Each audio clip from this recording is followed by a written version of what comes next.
दोस्तों, आज की जो सच्ची घटना आपको सुनाने वाला हूं, दरअसल ये कहानी है उत्तर प्रदेश के मुरादाबाद शहर की। दरअसल मुरादाबाद के मझौला थाना क्षेत्र के अंतर्गत एक गांव पड़ता है कुंदनपुर, और इसी कुंदनपुर गांव का रहने वाला है 30 वर्षीय पवन कुमार ठाकुर, जो कृषि विभाग में काम करता है। पवन के परिवार में उसकी पत्नी 26 वर्षीय आंचल ठाकुर के अलावा सिर्फ एक बेटी है जिसकी उम्र है करीब 2 साल के आसपास। दरअसल पवन, जो कि मूल रूप से मैनाठेर थाना क्षेत्र के अंतर्गत गोधनपुर गांव का रहने वाला है, जहां पे उसका पूरा परिवार रहता है। परिवार में माता पिता है और भाई बहन भी हैं। बात कर रहा हूं मैं 22 मई 2026 की रात्रि के वक्त। पवन हर रोज़ की तरह जब अपने काम से घर पे आता है, खाना वाना खाकर अपनी पत्नी के साथ जाकर कमरे में सो जाता है। लेकिन जैसे ही सुबह होती है अगले दिन 23 मई 2026 को सुबह सुबह आंचल जब अपने पति को उठाने की कोशिश करती है तो पवन के शरीर में कोई भी हलचल नहीं होती है, जिसे देख करके आंचल एकदम से परेशान हो जाती है और तुरंत इस बात की जानकारी अपने पति यानी कि पवन ठाकुर के 2 बहनों को देती है, जिनमें से एक का नाम है अनीता और दूसरे का नाम है बबीता। कहती है कि शायद इन्हें कुछ हो गया है, जल्दी से आप लोग घर पे आ जाइए। पवन की दोनों बहनें जब पवन के घर पे पहुंचती है, पवन की स्थिति को जब देखते हैं, सब के सब इसे लेकर के मुरादाबाद हॉस्पिटल में जाते हैं। लेकिन डॉक्टर जब पवन को चेक करते हैं तो मालूम चलता है कि पवन की मौत हो चुकी है। हालांकि पवन की बहनें जब आंचल से पूछताछ करती है कि आखिरकार भाई को हुआ क्या था, तो इस पर आंचल अपने दोनों ही नंदों को जवाब देते हुए कहती है कि मेरे पति ने खुद से अपनी जीवन लीला समाप्त कर ली है। लेकिन पवन की दोनों बहनें इस बात को मानने के लिए तैयार नहीं होती हैं। दरअसल उसी वक्त ही इस बात की जानकारी पुलिस को दे देती है। पुलिस जब इधर हॉस्पिटल में पहुंचती है और सबसे जब पूछताछ करती है तो इधर पवन की पत्नी आंचल भी पुलिस वालों को वही बात बताती है जो पवन की दोनों बहनों को बता चुकी थी। लेकिन पवन की उनमें से एक बहन जो अनीता है, पुलिस वालों से कहती है कि साहब, भाभी झूठ बोल रही है, मेरे भाई कभी आत्महत्या कर ही नहीं सकता है। दरअसल कुछ दिन पहले उसने मेरे पास कॉल किया था और वो मुझसे बोल रहा था कि इतना याद रखना कि मैं अपनी मर्जी से अपनी जीवन लीला कभी समाप्त नहीं करूंगा, और अगर अचानक कभी मेरी मौत हो गई तो समझ लेना साजिश के तहत मेरी हत्या की गई होगी, और मेरी हत्या किसी और ने नहीं बल्कि खुद मेरी पत्नी ने ही की होगी। दरअसल अनीता पुलिस वालों से ये बातें ही नहीं बताती है, बल्कि जो उसने अपने भाई पवन से फ़ोन पर बातचीत की थी वो सारी बातें अपने मोबाइल में रिकॉर्ड कर चुकी थी और रिकॉर्डिंग भी पुलिस वालों को दे देती है। पुलिस जब उस रिकॉर्डिंग को सुनती है, उसे अपने पास रख लेती है। पवन की डेड बॉडी को अपने कब्जे में लेकर उसे पोस्टमार्टम के लिए भेज देती है, ये सोच करके कि जब तक पोस्टमार्टम रिपोर्ट नहीं आती और जब तक ये क्लियर नहीं हो जाता है कि आखिरकार पवन की मौत किस वजह से हुई है, तब तक पुलिस किसी की बातों पर यकीन नहीं करेगी। और होता भी बिल्कुल वैसे ही है। दरअसल अगले दिन 24 मई 2026 को जब पोस्टमार्टम रिपोर्ट आती है तो उस रिपोर्ट में यह साफ खुलासा हो जाता है कि पवन ने खुद से अपनी जीवन लीला समाप्त नहीं किया था, बल्कि उसे करंट लगने की वजह से मौत हुई थी। हत्या की जब पुष्टि हो जाती है उसके बाद से पुलिस आनन फानन में 24 मई 2026 को ही पवन की पत्नी आंचल को गिरफ्तार कर लेती है। गिरफ्तार करके थाने में लाकर जब आंचल से उसके पति की हत्या के बारे में पूछताछ करती है तो इस बार भी आंचल रोते हुए पुलिस वालों से कहती है कि साहब, मैंने अपने पति की हत्या नहीं किया है। लेकिन पुलिस जब आंचल के साथ सख्ती से पेश आती है तो आखिरकार थोड़ी देर के बाद आंचल न सिर्फ मजबूर होकर के अपनी सच्चाई कबूल करती है, बल्कि जब अपने पति की हत्या के पीछे की पूरी कहानी बताती है तो उसके बाद से पुलिस 1-2 नहीं बल्कि 3 और लोगों को गिरफ्तार करके लाती है।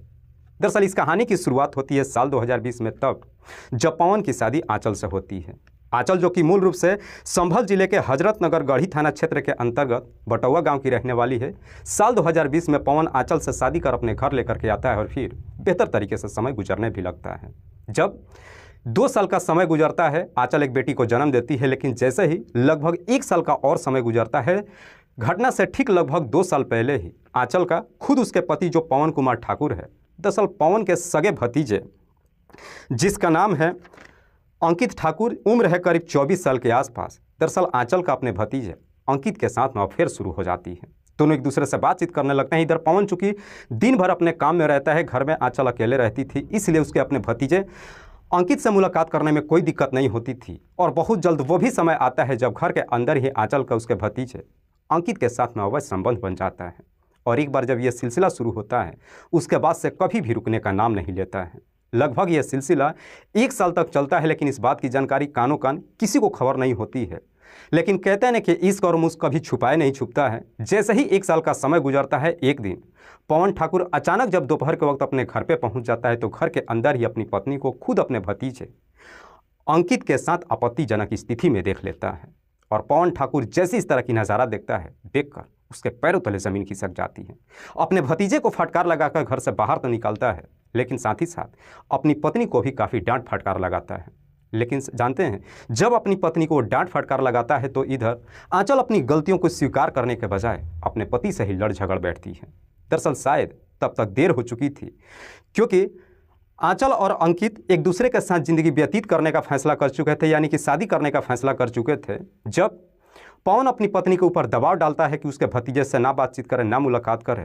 तो ना तो उसकी पत्नी आंचल मानती है और ना ही उसका भतीजा अंकित मानता है। दरअसल पवन के लाख मना करने के बावजूद भी दोनों एक दूसरे से बातचीत भी करते रहते हैं और मुलाकात भी करते रहते हैं, जिस वजह से पवन एकदम से परेशान रहने लगता है और चाह करके भी इस बारे में किसी को कुछ बोल भी नहीं पाता है, क्योंकि पवन को लगता है कि अगर इस बारे में किसी को मैं कुछ बोलता भी हूँ तो इसमें मेरी ही बेइज्जती होगी। इसीलिए जैसे जैसे समय गुजरता है वो समय के अनुसार अपनी पत्नी को तरह तरह की बातें कह करके उससे सही रास्ते पर लाने की कोशिश तो करता है, लेकिन जब जब अपनी पत्नी के ऊपर दबाव डालता है, इधर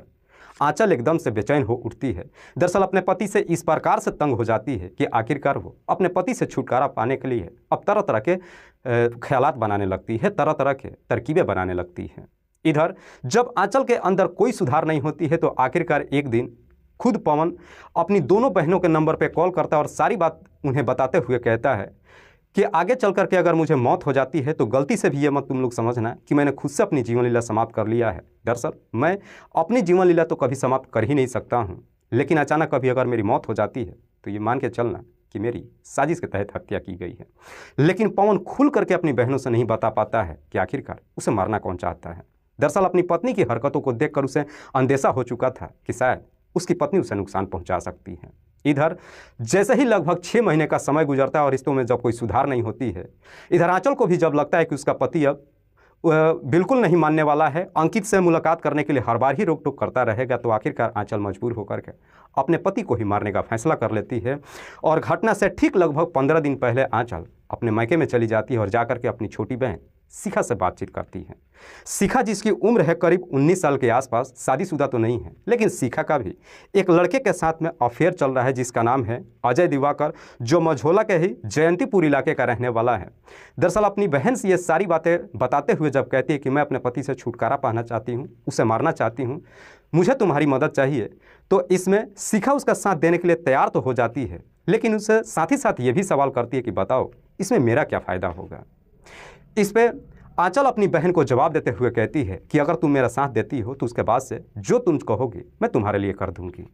शिखा जो लालच में इस प्रकार से अंधी हो जाती है कि अपनी बहन से कहती है कि ठीक है, मैं तुम्हारा साथ तो दूंगी, लेकिन तुम्हारे पति के नाम पर जो 10 बीघा ज़मीन है और जो तुम्हारा घर है, मुझे घर में हिस्सा भी चाहिए। मैं अपने प्रेमी के साथ शादी करके उसी घर में रहूँगी और साथ ही साथ उस ज़मीन में से भी मुझे हिस्सा चाहिए। इधर आंचल जो किसी भी कीमत पर अपने पति से छुटकारा पाना चाहती थी, अपनी बहन की शर्तों को मान लेती है और फिर जब वहाँ से अपने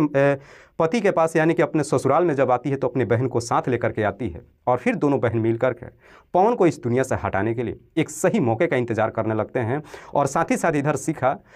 पवन को इस दुनिया से हटाने के लिए अपने प्रेमी अजय दिवाकर से बातचीत कर लेती है और इधर आंचल भी अपने प्रेमी अंकित से बातचीत कर लेती है कि कैसे उसके चाचा को इस दुनिया से हटाना है ताकि सांप भी मर जाए और लाठी भी ना टूटे। दरअसल ये सब का सब मिल करके जब पूरा प्लान बना लेते हैं, उसके बाद से इसी प्लान के तहत जब 22 मई 2026 को शाम के वक्त हर रोज़ की तरह पवन जब इधर ड्यूटी से अपने घर आने वाला था, उससे पहले ही आंचल अपने घर में शिखा के प्रेमी अजय को बुला करके छुपा रखी थी, अपने भतीजे यानी कि अपने प्रेमी अंकित को भी बुलाकर अपने घर में छुपा रखी थी। उसकी बहन तो पहले से घर में मौजूद थी ही। जैसे ही रात्रि के वक्त पवन अपने घर पर पहुँचता है, उसके बाद से आंचल जानबूझ करके अपने पति से झगड़े तकरार करने लगती है। बात जब आगे बढ़नी शुरू होती है, उसके बाद से जो भी ये घर में छुप करके बैठे हुए थे दोनों घर से बाहर निकलते हैं और आकर के जोर जबरदस्ती से पवन को पकड़ करके हाथ और पैर को रस्सी से बांध देते हैं और फिर करंट के माध्यम से उसके शरीर में करंट लगाना शुरू कर देते हैं, जिस वजह से आखिरकार पवन की घटनास्थल पर ही मौत हो जाती है। हालांकि जब बिजली के करंट पवन के शरीर में टच करते हैं तो उसके मुंह से काफ़ी जोर की आवाज़ और चीखें भी निकलती है, लेकिन इन्होंने उसके मुंह में कपड़ा तक ठूस दिया था ताकि आवाज़ घर से बाहर ना जा सके। जब पवन की मौत हो जाती है, उसके बाद से अपने प्लान के तहत जो इन्होंने पहले से जहरीला पदार्थ बना रखा था, दरअसल उसे पवन को पिला देते हैं ताकि जब हॉस्पिटल में लेकर के जाए और डॉक्टर जब चेक करे और मौत की पुष्टि हो जाए तो ये बता सके कि पवन ने जहर पी करके खुद से अपनी जीवन लीला समाप्त किया है। प्लान बेहतर तरीके से बनाया भी था, घटना को इन्होंने अंजाम भी दिया। जब मौत हो जाती है उसके बाद से डेड बॉडी को ले जाकर के बेड पे बड़ी आराम से लेटा देते हैं, सब के सब वापस अपने घर भी चले जाते हैं। इधर डेड बॉडी के बगल में ही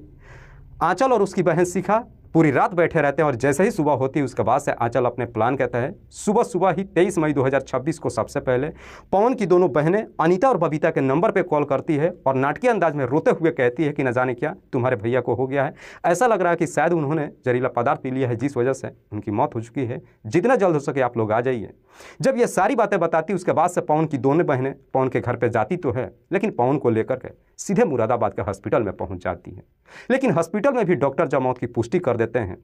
तब जाकर के आंचल को लगता है कि जो उन्होंने प्लान बनाया था दरअसल प्लान के मुताबिक काम तो बेहतर तरीके से हो ही चुका है। लेकिन पवन की जो दो बहनें थी इस बात को मानने के लिए तैयार ही नहीं होती है कि उसका भाई खुद से अपनी जीवन लीला समाप्त करेगा। दरअसल पवन की जो बहन अनीता है उसे वो बातें याद आ जाती है जब उसके भाई ने कॉल करके बताया था कि आगे चल करके अगर मेरे साथ इस प्रकार की कोई घटना होती है तो याद रखना मैं अपनी मर्जी से जीवन लीला समाप्त नहीं किया हूँगा बल्कि साजिश के तहत हत्या की गई होगी। इसीलिए अनीता इस बात की जानकारी पुलिस को दे देती है और पुलिस जब डेड बॉडी को पोस्टमार्टम कराती है तो आखिरकार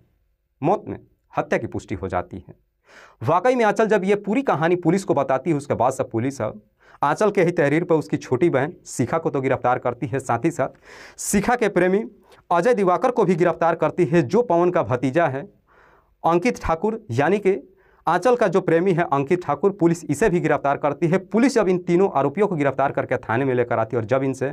पवन की हत्या के बारे में पूछताछ करती है तो ये लोग भी बिना किसी सख्ती दबाव के तुरंत ही अपनी सच्चाई कबूल कर लेते हैं, जिस वजह से पुलिस इन तमाम अपराधियों को जिला अदालत में पेश करती है जहाँ से इन सबको जेल तो भेज दिया जाता है। लेकिन पुलिस जब इस केस का खुलासा करती है और खास करके पवन के परिवार के लोगों को जब मालूम चलता है कि खुद आंचल ने ही अपने पति को इस दुनिया से हटाई है, वो भी अपने ही भतीजे अंकित ठाकुर के प्रेम प्रसंग में आकर के, इस बात को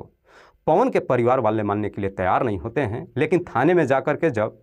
अंकित से मुलाकात करके पूछताछ करते हैं तो अंकित साफ साफ लफ्ज़ों में अपने परिवार वालों से बोलता है कि हाँ, चाची के साथ मेरा अफेयर चल रहा था और हम दोनों एक साथ ज़िंदगी व्यतीत करना चाहते थे। तब जाकर के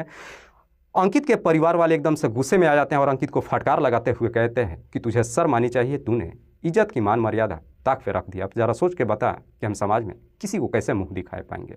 हालांकि मान मर्यादा की बात तो करते हैं, लेकिन अंकित अपने परिवार वालों को जवाब देते हुए कहता है कि मैं ना तो मान मर्यादा मानता हूँ और ना ही ये समाज मानता हूँ। मैं आंचल से बेइंतहा मोहब्बत करता हूँ। भले ही चाचा इस दुनिया को छोड़ के जा चुके हैं, हम लोग भी जेल जा रहे हैं, लेकिन जब हम लोग जेल से छूट करके आएंगे तो शादी मैं आंचल से ही करूँगा। हालांकि फिलहाल पुलिस इन तमाम अपराधियों को गिरफ्तार करके जेल भेज चुकी है और सारे ये अपराधी जो पवन ठाकुर की हत्या करने के जुर्म में अपनी गुनाहों की सज़ा काट तो रहे हैं, लेकिन पुलिस इन तमाम अपराधियों के खिलाफ में तमाम तरह के सबूत इकट्ठा कर रही है ताकि इन तमाम अपराधियों को कड़ी से कड़ी सज़ा दिलवा सके। इधर पवन के परिवार के सदस्यों का भी कहनाम है पुलिस वालों से कि साहब ये आप लोग मत सोचिएगा कि जो अपराधी हमारे घर के सदस्य हैं बस इतना मान करके चलिएगा कि इनके अंदर इंसानियत ही नहीं है। आप लोग को जितनी हो सके इन तमाम अपराधियों को कड़ी से कड़ी सज़ा दिलवाइएगा। अब देखने वाली बात यह है कि आखिरकार पुलिस इस हत्याकांड में इन तमाम अपराधियों को किस हद तक सज़ा दिलवा सकती है। फिलहाल आंचल की एक छोटी सी गलती की वजह से ना सिर्फ उसका पति हमेशा के लिए इस दुनिया को छोड़ के चला गया, बल्कि वो भी जेल पहुंच गई और उसकी मात्र 2 साल की बच्ची है अनाथ की ज़िंदगी जीने पर मजबूर हो चुकी है। फिलहाल इस वक्त पवन की वो बच्ची जो उसी के परिवार वालों के पास है और परिवार वाले उस बच्ची को कैसे भी संभालने की कोशिश कर रहे हैं।